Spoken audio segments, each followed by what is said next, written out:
one unique selling proposition actually created by a great copywriter called Rosso Reeves. He wrote a book called what was it? Reality in Advertising, and he was in Ted Bates at that time. Okay, now the point is that if you look at and I think Bobby said it or Sumanto said it, if you interrogate your product enough, you will find the difference, which none of the other competitors are talking about, right? So even if you find a difference in your product, which none of the competitors are talking about, that can become the anchor on which you can build your campaign. Claude Hopkins wrote this wonderful campaign for they got this beer brand called Schills, and they went and they said, "What's different about your brand of beer?" So the manufacturer said, "It's the same, beer. It's the same beer. We make it in the same plant. What's the difference?" So Claude Hopkins said, "Look, can I visit your plant?" So he went to the beer making plant, and he found that bottles are coming in. So where are these bottles coming from? Oh, they're coming from pubs and bars. And what are you doing with the bottles? They get washed. And he saw these bottles are going under hot water, and they were pumping steam into those bottles. And he said, "What is this? Why are you doing this? It gets very clean. You pump steam into the bottle, it gets, all bacteria, everything is clean." So he said, "Wow, I didn't know that."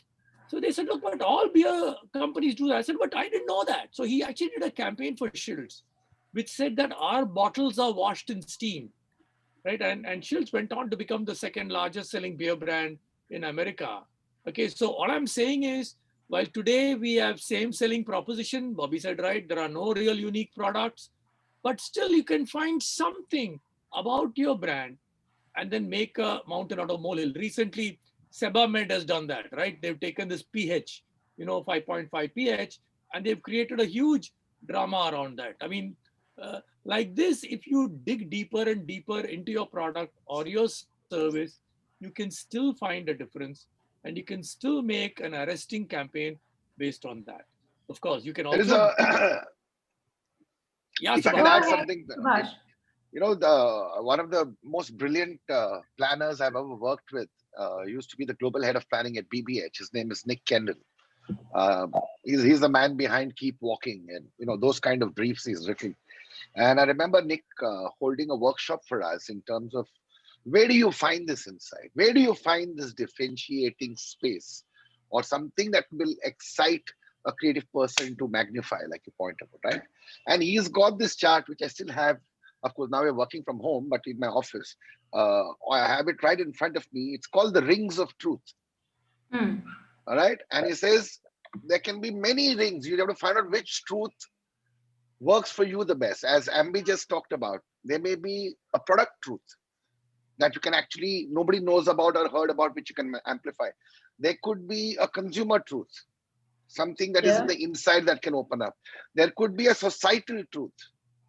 There could be a distribution truth. There could be like that. There are about 8 rings of truth. And it's if you can't find an answer in one, go to the next ring.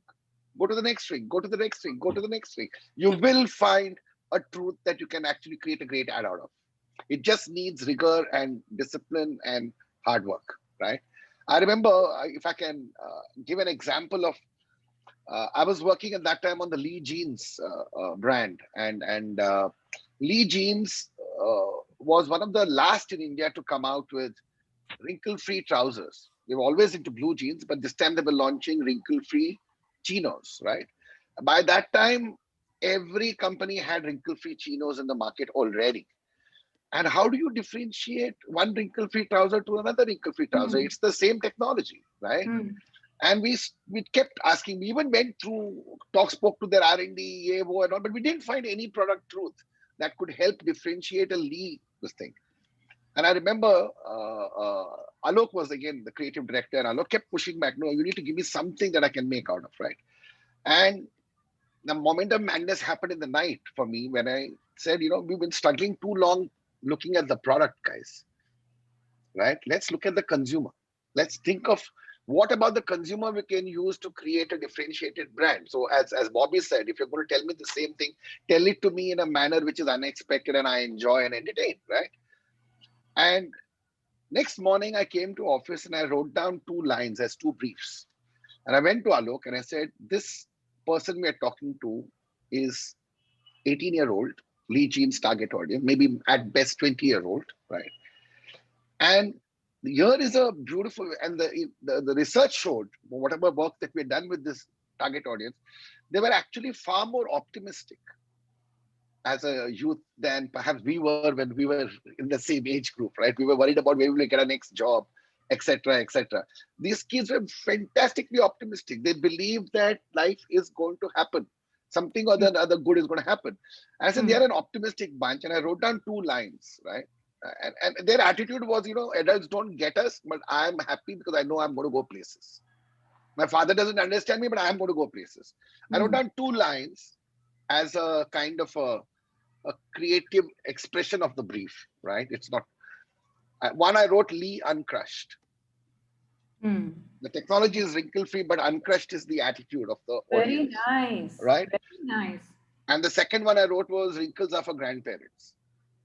Oh. Okay, provocatively. And Alok loved both these so much, he actually used them as the headline in the print campaign.